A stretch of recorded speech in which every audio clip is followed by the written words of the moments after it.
Buongiorno, oggi è martedì 17 marzo 2026.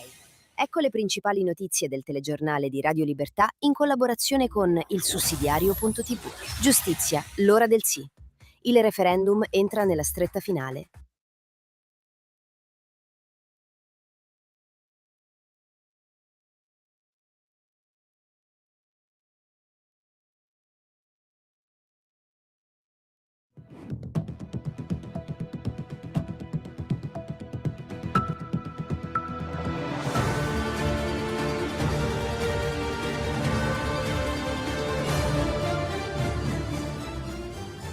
Buongiorno, oggi è martedì 17 marzo 2026. Ecco le principali notizie del telegiornale di Radio Libertà in collaborazione con il sussidiario.tv. Giustizia, l'ora del sì. Il referendum entra nella stretta finale, con Meloni e Salvini che rilanciano una riforma presentata come scelta di libertà, di responsabilità e di buonsenso, contro correnti, ideologia e impunità degli errori. Trump chiama, l'Europa esita. Da Hormuz a Baghdad il Medio Oriente accelera e la Casa Bianca chiede agli alleati di uscire dall'ambiguità. La sicurezza occidentale, ancora una volta, passa da Washington. Il Green fa marcia indietro. La guerra presenta il conto a famiglie e imprese, mentre Bruxelles è costretta a correggere i dogmi su energia, bollette e industria. Salvini accelera sulle opere. Ponte sullo Stretto, Piazza del Sì a Messina e proroga PNRR per salvare cantieri e investimenti. La linea è una sola: aprire i lavori, non moltiplicare i rinvii. Case popolari, scoppia il caso. In Emilia-Romagna la polemica investe i criteri di assegnazione e riapre lo scontro su welfare, priorità sociali e tutela degli italiani. Trump stringe su sprechi e tassi. Task force antifrode sui benefit, pressing sulla Fed e regia diretta sulla crisi iraniana. Più comando politico, meno burocrazia. E allora andiamo subito ai fatti. Giustizia, l'ora del sì. Scelta di libertà, non guerra alle toghe.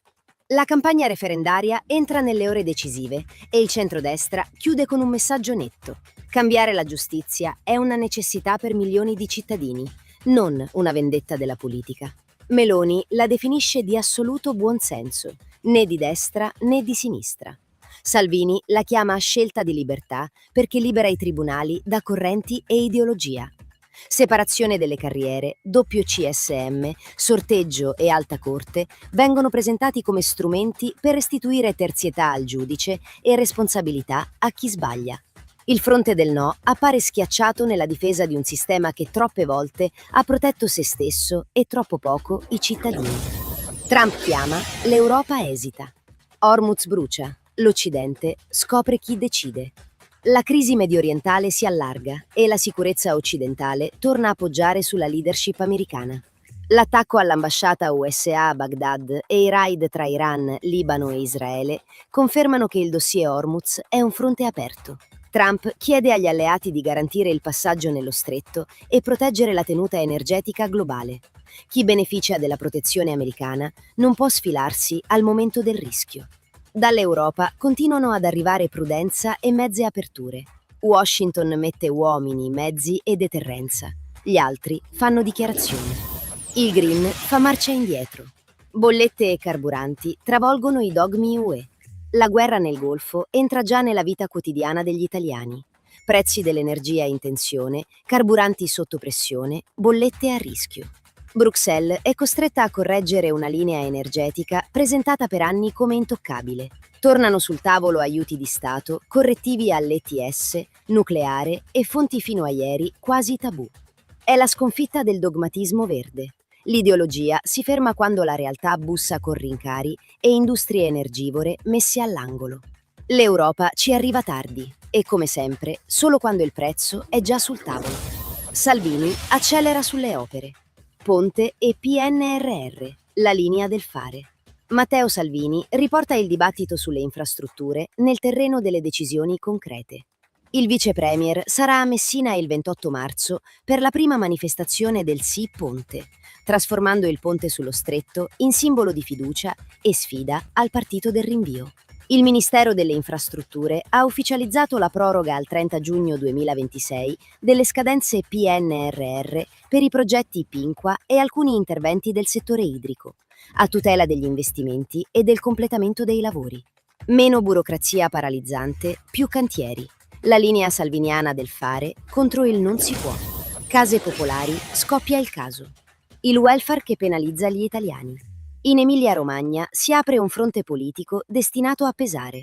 Al centro ci sono i criteri per l'assegnazione delle case popolari e il sospetto che il sistema penalizzi i residenti storici a vantaggio di chi è arrivato da poco. La destra risponde senza esitazioni. Prima chi vive, lavora e contribuisce da anni sul territorio. La sinistra si rifugia in formule astratte che però non cancellano il problema. Quando la politica smette di distinguere tra integrazione e precedenza sociale, a pagare sono le fasce più deboli del ceto popolare. È qui che si misura la distanza tra il paese reale e il progressismo di maniera. Trump stringe su sprechi e tassi. Rigore sui benefit, pressing sulla Fed. Sul fronte interno, Trump si muove con la sua cifra più riconoscibile: ordine, controllo della spesa e centralità dell'economia reale. La Casa Bianca ha istituito una task force contro frodi e abusi nei benefit per tutelare le prestazioni degli americani davvero idonei. Nello stesso tempo alza la pressione sulla Federal Reserve chiedendo un taglio immediato dei tassi. E c'è un ulteriore segnale. Trump valuta di rinviare la missione in Cina per seguire direttamente il dossier iraniano. Una linea netta. Meno burocrazia, meno sprechi, più comando politico. Radio Libertà, in collaborazione con il sussidiario.tv, presenta gli approfondimenti di oggi. La riforma che spezza le correnti. Il giudice terzo, il CSM è diviso, l'Alta Corte. Sul referendum, l'approfondimento di Guido Brambilla su ilsussidiario.net riporta la riforma nel solco costituzionale del giusto processo. Il punto di partenza è il Codice Vassalli del 1989 e l'articolo 111 della Costituzione. Il processo accusatorio vive solo se il giudice è davvero terzo, distinto da chi accusa. Da qui il nodo della separazione delle carriere, non per umiliare i magistrati, ma per evitare la contaminazione psicologica che deriva dall'unicità tra giudicanti e requirenti. Il secondo pilastro è lo sdoppiamento del CSM in due organi distinti, uno per i giudici, uno per i PM, per rafforzare la terzietà anche nelle funzioni amministrative. Il terzo asse è il più concreto: sorteggio per spezzare le candidature correntizie e alta corte disciplinare per sottrarre al circuito interno il giudizio sui magistrati. Una riforma di trasparenza e indipendenza per allineare l'Italia alle grandi democrazie. Meno correnti, più garanzie per i cittadini. La guerra entra in bolletta. Tabarelli, aumenti da aprile, Bruxelles frena. A legare la crisi di Hormuz alla vita degli italiani è l'intervista a Davide Tabarelli, presidente di Nomisma Energia, su ilsussidiario.net. Con lo stretto bloccato, il greggio potrebbe scendere a $70 se Hormuz riaprisse, ma salire verso i 200 se la chiusura si prolungasse oltre fine marzo. Il dato più concreto riguarda le bollette.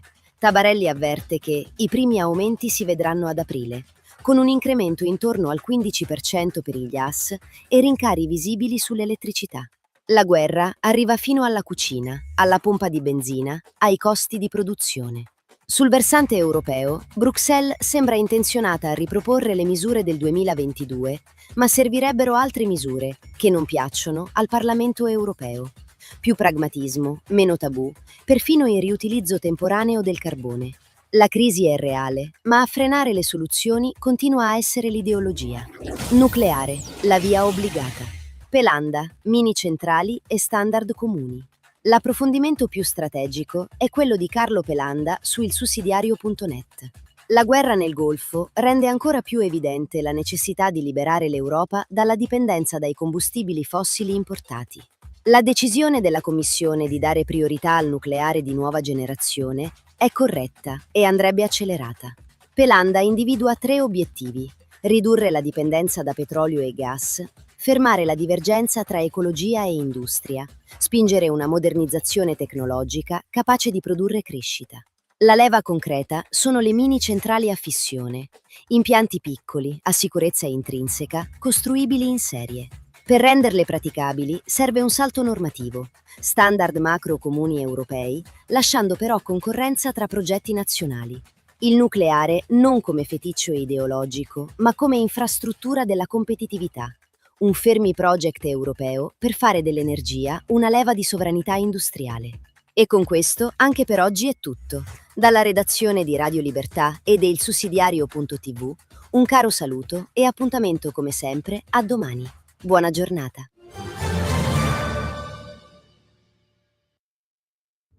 Avete ascoltato il notiziario di Radio Libertà, realizzato in collaborazione con